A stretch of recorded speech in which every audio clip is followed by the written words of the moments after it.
Yo, boys, what's going on? Unfortunately, I'm in Mexico. I'm on vacation with the fam. Brandon is at the event, so this is going to be one of the most shit show recaps of all time. But let's get straight into it. We are going to be starting off with the main event. Islam gets it done over Ian Gary, just as we said he would. Round one, not much happens. It kind of looks like Khamzat versus Strickland round one, and I'm thinking like, dude, Islam's going to gas. This is going to be Khamzat versus Strickland, literally part two. Oh my goodness, what's going on? I'm scared, bro. I don't want an Ian Gary championship reign, right? Like, Islam, please clutch up. But Islam, thankfully, has much better cardio than Khamzat does. And people were really saying, bro, Ian stuffed Shavkat, man. Ian stuffed Shavkat. He's going to stuff Islam. What do you think he's going to do to Islam, bro? He stuffed Shavkat. Seriously? Islam is so much better of a wrestler than Shavkat is. Takes Ian Gary down with ease the first time he tries. He goes for a couple of mat returns that he doesn't get. Ian Gary had really good defense when it came to not getting submitted, when it came to not just scrambling, but like technically getting up to his feet. And he was able to do he was pulling the Corey Sandhagen method, giving up his back to get to his feet. It was working until it wasn't. Round two, it's more of the same. Islam takes him down. Ian Gary gets right back up. But, wait, no, he doesn't get right back up. Islam tries to take him down. They get in a clinch position. They break apart. Islam head kicks him, drops Ian Gary. I've been saying this. So Islam hasn't fought since we've had this channel. So you guys don't know, but I am an Islam glazer. Okay? Islam striking has been underrated for fucking years, dude. It's literally been underrated for years. People cannot be underrating Islam striking after this. Ian Gary was the best striker in that division, and Islam went band for band with him in the striking. He's literally going tit for tat with Ian Gary in the striking. And he dropped him. I would say overall, Islam won the striking in that fight, which is insane to think about. But yeah, drops him and then gets a judo throw on him. He gets like a head and arm throw. And that's the one takedown of the round. Finishes the round on top. Round three, not much really happens, but Ian Gary does clearly get the better of it. Every judge gave him that round. Then round four, Islam smudges him against the cage, and you see the total strikes favor Ian Gary by a huge margin here because he's landing like these like jerk-off punches on Islam while he's up against the cage. Round five, Islam takes him down. Ian gives up his back to try to get back up because, he has to win the round, right? If he wants to try to get the split decision, he doesn't know which way the judges gave round four because he did open up a cut on Islam's face, but Islam got the control time up against the fence. What matters more? I actually personally gave the round to Ian Gary. I was like, I don't know what the judges are going to do, but I thought Ian Gary did more damage. I thought he won the round. And then round five, Islam takes the back. Ian Gary tries to scramble out of it. He can't quite do it. Islam is not like the craziest threat when he's on your back. Like, we've seen Volk, we've seen Dustin Poirier, and we've now seen Ian Gary not get submitted, but he does not get off your back once he's on it. It's actually insane. But yeah, I think this is the highest level welterweight fight of all time. It wasn't very entertaining, bar round two. Round two for, the last couple of minutes was really good. But, round one, boring. Round three, really boring. Round four, also boring. Round five, boring. But, listen, this is history. Islam passes Anderson Silva for the longest consecutive win streak in UFC history, and he does it in the modern era. Islam is the GOAT. I know Cyril Gane beat Alex Pereira, which made me put Jones back over Islam. But with a win like this, like, Ian Gary beat Carlos Prates, and everybody knows, like, that fight's next. Islam's going to beat Carlos Prates. If he fights Michael Morales, I'm a little scared, okay? I'm a little scared. I don't know how good Michael Morales' takedown defense is. I don't know how good his submission defense is, but he's a big-ass dude. And if he's got any level of skill on the ground, and he doesn't get submitted, he's a problem, dude. Ian Gary does not do damage. People were comparing Ian Gary to Dustin Poirier. Dustin does way more damage. But anyway, if Prates is next, Islam destroys Prates in a round. If Michael Morales is next, I don't know who I'm picking. I'm going to fence sit it. I'll probably end up picking Islam just because we haven't seen Michael Morales take down the fence, but that's not what we're here to talk about. Islam makes history. Stop underrating his striking. Moving on, this was one of the worst fights I've ever seen. So we're going to go to Jalen Turner versus Cowie Fernandez. Brandon did terrible on picks for this card, and I'm not holding that against him because I would have picked the exact same people that he did. I might have made a couple of different picks, but I didn't do any film study because I knew I wasn't going to be predicting this card. Jalen Turner goes out there, easily knocks him out in the first round. I didn't like Joe Rogan's commentary, the Bobby Green fight took so much out of him, blah, blah, blah. I'm like, shut up. But yeah, he goes out there, KOs him with, the first solid punch he lands, which was absolutely disgusting. I guess that took a lot out of him, too.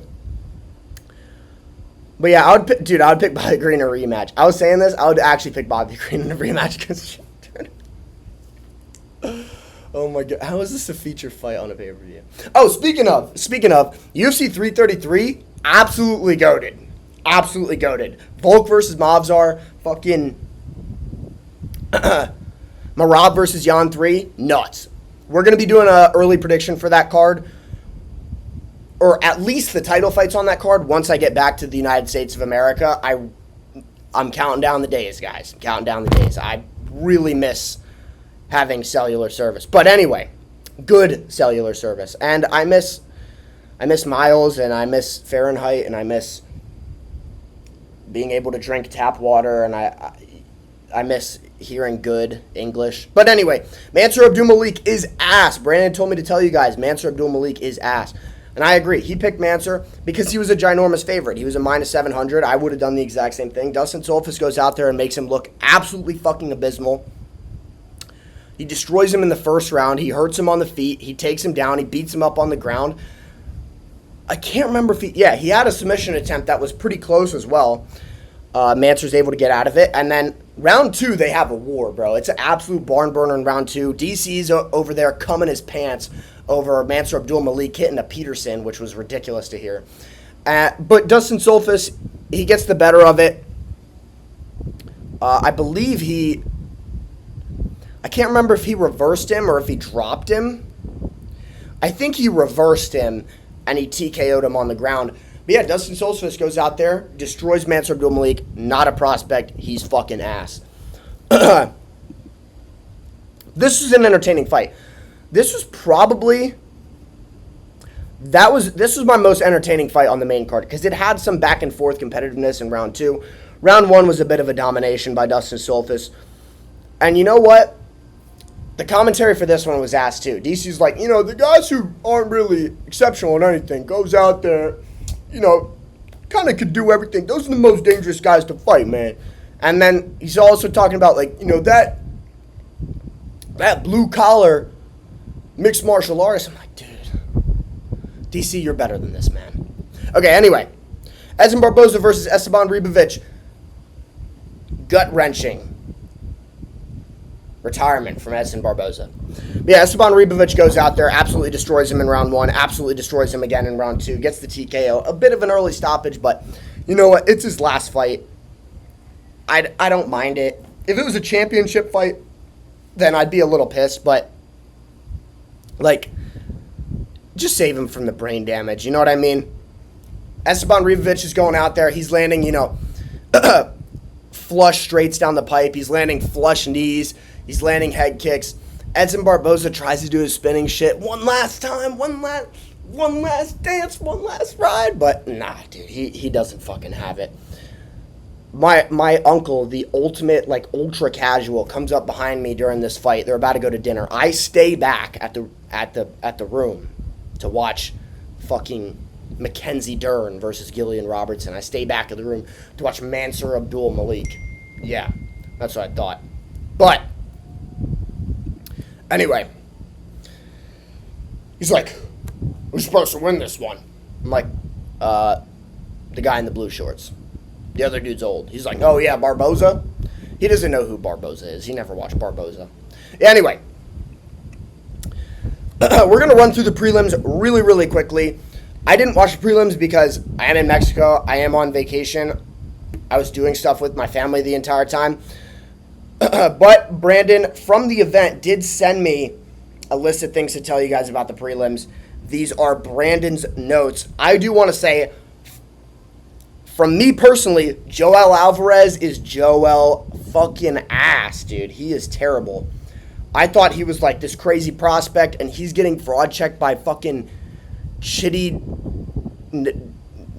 Njokuani. Ass. Okay. Alvarez Chidi was a very technical fight, not too entertaining, but a clear Chidi win. Did a great job of attacking everywhere against Alvarez. Leg kicks, body kicks, and head. I was making fun of Brandon when he was telling me, I don't know why I picked Alvarez. He's never got to take down his career. I'm like, bro, why the fuck did you pick Alvarez to take down Chidi when he's never landed a takedown his career? He's like, he got 17 subs. I'm like, okay. I would have picked Alvarez too, but I would have picked him to outstrike him. Okay.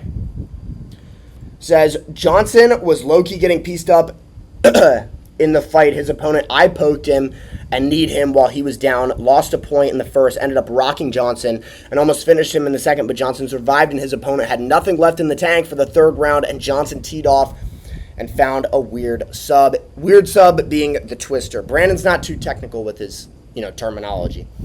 But my family's concerned. They're looking outside. They don't know what's going on. Okay, next one. Dante Johnson versus Eric Miconio. Johnson had a very quick performance. Choke him in a minute and a half. Not too much to say about the fight, but he looked fast and powerful. Yeah, we're going to be on the lookout for Dante Johnson.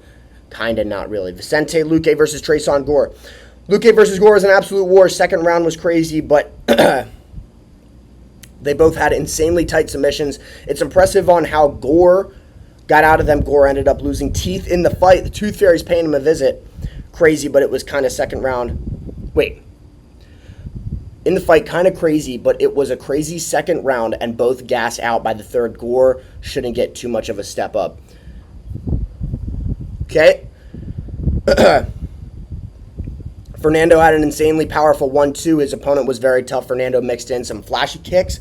It was a very impressive performance. Ended up finding the finish to a nice body shot in the third round. Tobias had nothing for Fernando.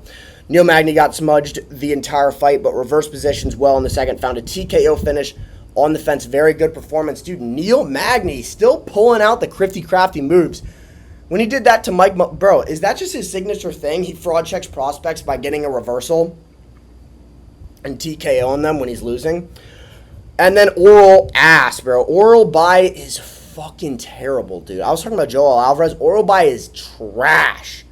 Oral Bai was up heavy on the fight, and in the third round, he shot right into a ghillie. Really stupid decision. He was a massive favorite in this fight.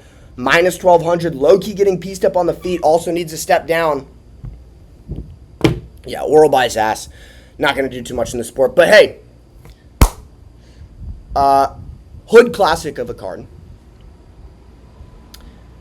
But, obviously, the co-main and main, it is what it is. It's a women's co-main and then an Islam main. We've played these games before.